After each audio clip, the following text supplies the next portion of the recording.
Kingdom Hearts is a very fascinating series to me. It's always been super fun, super in-depth. There is a lot of lore and background to this. And now a lot of people don't know what Kingdom Hearts is.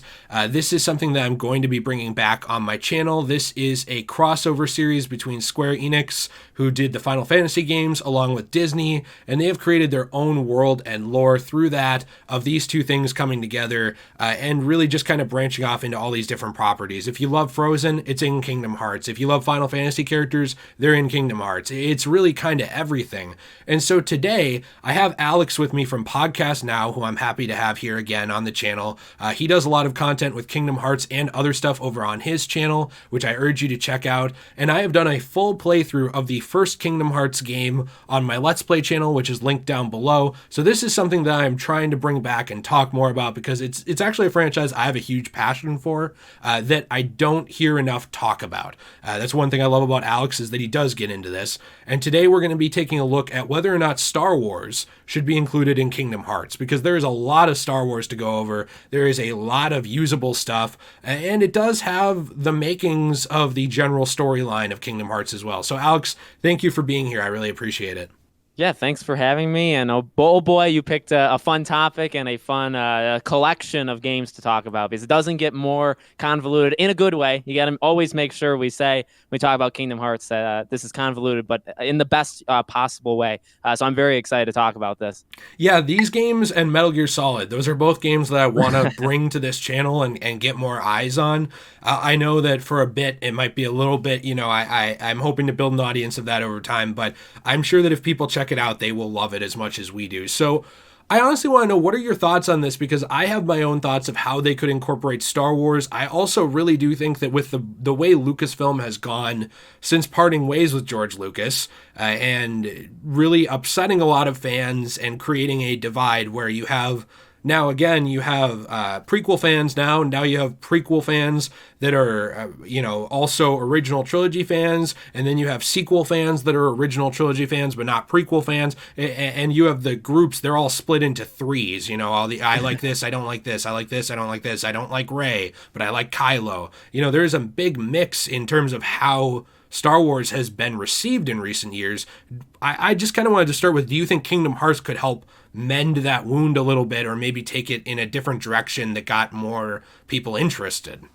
Yeah, so I think with Kingdom Hearts, whenever they do any world, it always, I think, has like a fresh feel to it, where I don't know, they've done so many worlds, and I know a lot of people just do the main installments, which is fine, and maybe that's probably the best way of going if you don't want to go mentally insane. I think, because they've done Pirates of the Caribbean, what's weird, and I normally try and go for the optimistic side. The negative side would be they don't really do live action, and that's kind of the deal with, we talk about Star Wars when we talk about Marvel on my channel, that it's live action, and they don't really mess around with that very much. But yeah, what you were saying with like the themes and stuff, and even if you don't look at there is light and dark, and in fact, that is literally the theme of Kingdom Hearts, right? There's light, there's darkness, there's the in between, there's about 500 other things, but that's the whole point to it. You look at lightsabers very easy to turn into keyblades, or the other way around, right? So the characters there are obviously, I think you would do the originals, because I think you would have Darth Vader. I don't think you do it with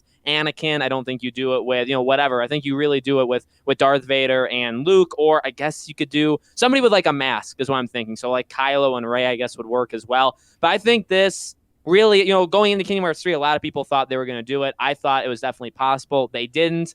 I don't know how the licensing works, because although Disney is part of Kingdom Hearts, they own they own it, but they also own Star Wars, but they license that out to EA. I don't know if that actually stops them from using it themselves, or what part of that actually, how do they actually do that? But I think, yeah, themes, like the tones, you could just pick a random world, pick Endor, pick Mustafar, pick whatever you want. I think it works really well. Light, dark, lightsabers, even blasters, like long range enemies, right? We've seen that countless times in like Heartless. Stormtroopers could be Heartless, right? I think honestly, it makes a ton of sense.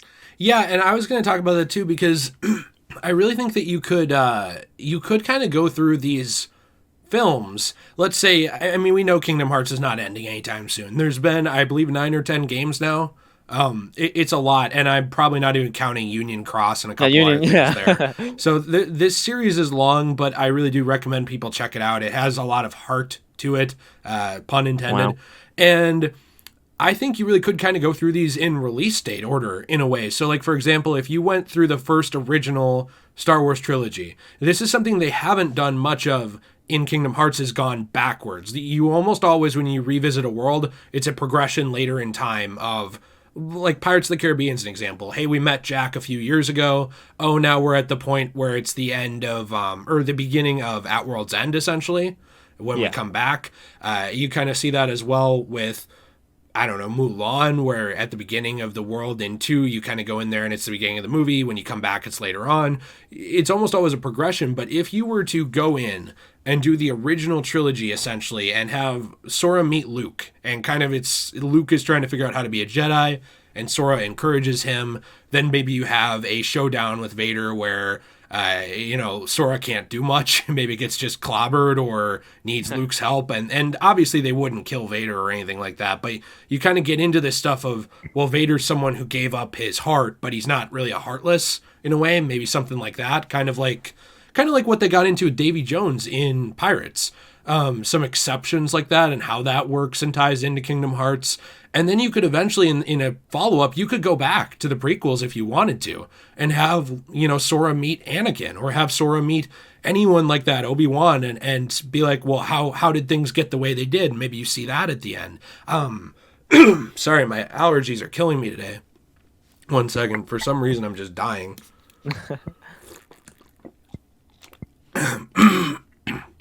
But yeah, no, I was also thinking too that this could be a valuable way to help Rey, to be honest. I know that they're moving away from Rey, or it seems like they're trying to, and a lot of people didn't like her.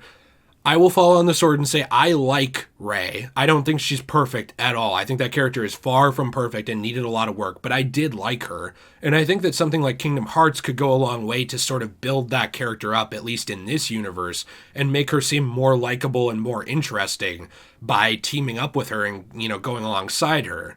Yeah, definitely. No, I mean the Luke thing makes sense, right? Yeah, I mean, well, not to get too Star Warsy, I think Daisy Ridley's performance was awesome. I think Rey is a pretty likable character. The character development part, I think, was just the thing that was like an absolute joke all around. But yeah, I think same thing what you said. That actually is a really good idea where they did it with the movies, right? Kind of not the way you would normally do it, telling the 3 in the future and then going backwards, 20, 30 years later when they did it. But to do it in a game, I mean, the Kingdom Hearts has done weirder things. There's no denying that Kingdom Hearts, has done stuff way, way crazier than that. So yeah, I mean, everything lines up, truly. I think the biggest question is just licensing. How exactly does that work? Are they moving away? In my opinion, they are, but are they moving away from Disney worlds in the future? That doesn't mean we're going to drop them. That doesn't mean we're dropping Mickey, Donald, Goofy, obviously, especially I would argue Donald and Goofy are very important. I would argue Mickey is the most important of those 3 for obvious reasons, right?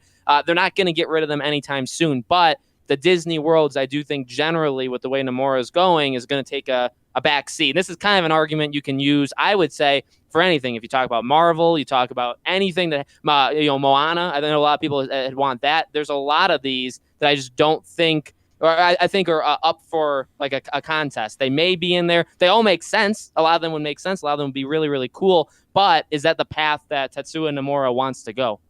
Yeah, that's very true. And also, I think it's worth pointing out, too, that the path has changed several times. For example, way back when people were asking where Pixar was, they had kind of indicated that they didn't want to really get too far into Pixar. They wanted to focus more on Disney Prime properties, things like Cinderella or Mulan, or, all these classics. And they haven't even covered all of those. For example, The Princess and the Frog. That's still absent. So there are some things you could get into with those worlds still. However, I do think as well that they've gone back and forth on what they want to include as well. So just because Star Wars might not be on the plate right now, or maybe there's some issues with it right now, it doesn't mean that they wouldn't go into it, because Disney has been known to be protective with their properties when it comes to Kingdom Hearts. However, they seem far less protective in general with Marvel and Star Wars than they seem with their own in-house mouse stuff, when it comes down to their classic 2D movies or even their Pixar stuff. It seems like they are more hands-on with those things. And, not to say all Star Wars games are bad or anything like that, but if you look at it since the acquisition, you can kind of tell that a lot of it's like, oh, can you do something competent? Here you go. We're going to go our own way. So I don't see them being too, needing to be controlling of either of those properties if they made it in. I also do think that this does provide an example or like a possibility to take the series in a totally different direction with sci-fi elements that maybe we haven't seen as much of, except in something like Big Hero 6. And I think that what it could really do is also reignite a passion in Kingdom Hearts fans for Star Wars in a way, because I think that has been faltering over the years since the acquisition. And they need something good with a lot of soul in it to get people invested and involved again and less split. And yes, you'd want to avoid every world being Star Wars, which they would never do, but you've basically created an endless supply, if you want, of new places to go, new things to see, and new characters to meet in an ever-evolving world that, whether people love where it's at or not, Star Wars is not going anywhere. It's always adding new stuff into continuity, which none of these old worlds for Kingdom Hearts really are. It's just, well, we got Toy Story. Okay, the Toy Story movies are pretty much done, or at least for now, so there's not many more places we can go with that right now. Okay, we got Cinderella. Those movies are done. This is something that is continually growing and can kind of grow alongside Kingdom Hearts if you want it to. Like you said, yeah, it's a thing where it's not just, you go to Port Royal and that's it, or you're in the Pirates world and that's all you can go. No, we can actually start to do different worlds. And yeah, we're not saying like you're going to go into 15 worlds. There would be one world per game, and maybe you would go back, maybe you would skip a game or so and come back to it. But I really think, like Jay said, you're running out of thing. I mean, Pirates, that he could do 4, he could do 5.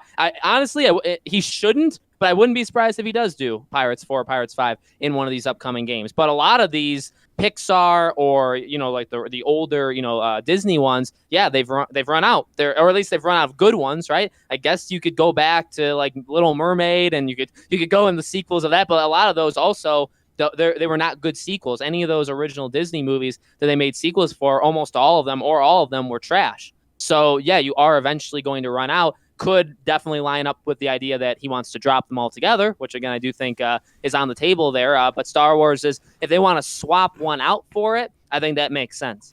I want to see it. I want to see it either in a spinoff or in the next. I want to see Darth Vader and lightsabers in Kingdom Hearts. I don't think it's hard. I think it's something that probably should have been done a while ago. A lot of things should have been done a while ago in Kingdom Hearts, but they're just keeping to the tradition with everything else, I guess. I would love to be able to travel to those worlds and kind of go through the lore of Kingdom Hearts and Star Wars together and just see how that comes alive. So I hope people enjoyed this video. This is something I'd like to do a little more often because I really do have a passion for this video game series. I love it and would love to make some more content with it and definitely plan to. Thank you, Alex, for being here. I really appreciate it. I always love working with you and recording. You have a lot of great content over on your channel where you cover Kingdom Hearts and all kinds of other stuff. Pirates of the Caribbean, the next gen launches for PlayStation and Xbox, Demon's Souls, even Marvel's Avengers you've covered as well. Are not our brightest day and not Square's either, but we've covered it. So I hope that people check out your channel because it's really awesome and you're doing great things over there. Thanks a ton, man, and I'm glad you jumped. You've been a fan of Kingdom Hearts for a while, and I'm happy to see you in there. It's a tough community. It's a community that I think, honestly, out of all communities, they know more than us. They're very, very knowledgeable, and hopefully there's people watching these videos too. So it's it's always a fun time, I think, talking about Kingdom Hearts. Yeah, I absolutely agree. Very passionate fans for good reason. So, like I said, Alex's channel is in the description down below and in a pinned comment. I hope you will check that out. I will also include the link to my Let's Play channel where I played through the entire original Kingdom Hearts, and Nate and I plan to play through most of the rest of them over time as well, so I hope you'll be checking that out. We're trying to grow actually now to 8,500 subs by the end of the year. We're a little under 1,000 away, so it's a bit of a push, but I think we can get there together and hopefully grow that over time. And who knows, maybe eventually that'll be bigger than this channel. We don't know, but it's a place for us to hang out, play some games, have fun, and it's where the live streams are going to be for the near future as well. So I hope you'll check that out too. Links are in the description and pinned comment. Thanks again, Alex, for being here. I really appreciate it, and I look forward to working with you again soon.